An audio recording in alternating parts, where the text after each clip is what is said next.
যুব সমাজের এখন যে অবস্থা, আপনি সামনে একটা ভয়ঙ্কর বিকলাঙ্গ যুব সমাজ দেখতে পারবেন।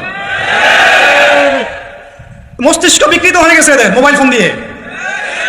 মোবাইল ফোন, পর্নোগ্রাফি, মেয়েদের ফিতনা, হারাম অ্যাফেয়ার্স, মাদক, জুয়া, টিকটক, এই করতে করতে এদের মস্তিষ্ক সুস্থতা নষ্ট হয়ে গেছে। আল্লাহর কসম, আল্লাহর কসম করে বলছি, এরা সুস্থ না। একটা চিত্র খুব কমন দেখতে পারবেন, 10টা-20টা ছেলে গোল হয়ে বসে আছে ফোন নিয়ে, সবার মনোযোগ নিচের দিকে। ওয়ার্ল্ডে কি হচ্ছে, আসমানে কি হচ্ছে, জমিনে কি হচ্ছে, কোথায় মুসলিমদের উপর বোম পড়লো, কোনো ফিকিরই নাই ওর। আপনি মনে করেছেন যে এই যুব সমাজ আগামীতে দেশের হাল ধরবে? আমি হলফ করে বলতে পারি কোনোদিন দেশের উপকার করতে পারবে।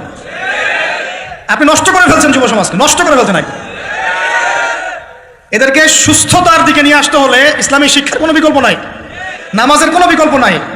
এদেরকে সামাজিক কাজে লাগিয়ে দিতে হবে, সোশ্যাল কাজে, সামাজিক উন্নয়নমূলক কাজে, এই যে মানবতার সেবামূলক কাজে, প্র্যাকটিক্যাল কিছু কাজে। কিছু বানাও, কিছু করো, সায়েন্স নিয়ে ঘাটাঘাটি করো, কিছু প্রযুক্তি উদ্ভাবন করো, তোমরা কিছু করো।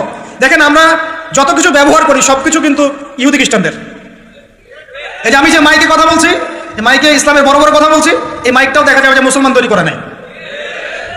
তাহলে এটা কি কাম্য ছিল? আর এই বিশ্বের যত শিক্ষার বুনিয়াদ, এই বুনিয়াদী শিক্ষা দিয়েছে মুসলিমরা। বিশ্বাস না করলে খালি আপনি 1200 বছর ইতিহাসটা পড়ে দেখেন। ইবনে সিনার নাম শুনেছেন? চিকিৎসা বিজ্ঞান দাঁড়িয়ে আছে ইবনে সিনার উপরে, নাম শুনেনি? জাবির ইবনে হাইয়ানের নাম শুনেছেন? এই কেমিস্ট্রি না থাকলে আপনি ওষুধ তৈরি করতে পারবেন না। কেমিস্ট্রি না থাকলে কি পারবেন না? মেডিসিন তৈরি করতে পারবেন না। এটা দাঁড়িয়ে আছে কেমিস্ট্রি জাবির ইবনে হাইয়ানের উপরে, যেটা ইউরোপে বলে গ্যাবর ইবনে হাইয়ান। এরকম নাম প্রচুর আছে। আপনি এই যে ম্যাথামেটিক্সের কথা বলেন, জ্যোতির্বিদ্যার কথা বলেন, তারপরে প্রাণীবিদ্যার কথা বলেন, এই রক্ত সংবহন যন্ত্রের কথা বলেন, এক একটা সাবজেক্ট ধরে ধরে দেখেন, সবগুলোর গোড়ার মধ্যে আমাদের মুসলিম মনীষীদের অবদান আছে।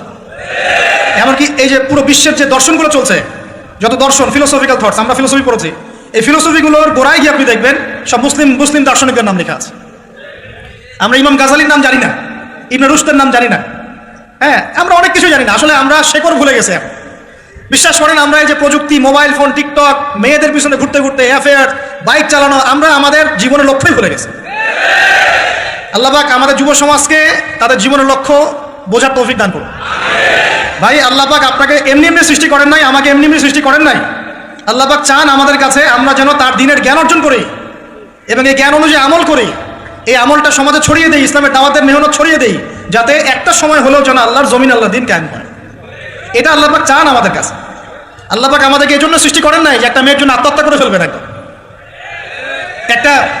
একটা মোবাইল ফোন একটা মেয়েকে কিনে দিয়েছেন, তার জীবন নষ্ট করে ফেলেছেন। যে বাবারা মেয়েদেরকে ফোন কিনে দিয়েছেন, জীবন নষ্ট করে ফেলেছেন, এবং তার মাধ্যমে আরো 10টা ছেলেরও জীবন নষ্ট করেছে। আর সত্যি কথা বলছি, এখন আমরা তো ঢাকা শহরে থাকি, মানে এখানে ছেলেদের চেয়ে মেয়েরা বেশি পথ। হ্যাঁ, খুব ভালো লাগে ওদের। কি ভালো লাগে? একটা ছেলের সাথে বাইকে করে ঘুরবে, টাকা খসাবে, এখানে ওখানে ডেট করবে, এগুলোতে খুব মজা পায়। এগুলোর জন্য কি তাকে সৃষ্টি করা হয়েছে? আপনি বলেন, এই মেয়েদেরকে আপনি যখন ঘরে নিয়ে আসবেন, আমি নারী বিদ্বেষী কথা বলছি না, নারীদেরকে আমরা অনেক অনেক সম্মান করি, অনেক শ্রদ্ধা করি।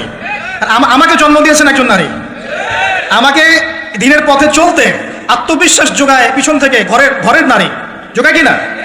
আমার নিজের কন্যা সন্তান আছে, আমরা মেয়ের বাবা।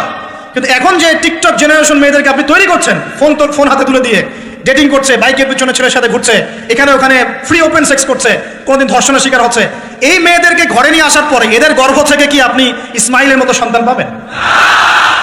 এদের সাথে তোমরাও দেখা যায় যে অনেক সময় প্রেম করতে ভালো লাগে, এই মেয়েদেরকে কেউ বিয়ে করবে না। এই ধরনের নারীদের সাথে মানুষ প্রেম করতে মজা পায়, কেউ সম্মান করে বিয়ে করতে চায় না। করলেও দেখবেন 2-1 বছরের মধ্যেই নাই সেই সম্পর্ক, গায়েব।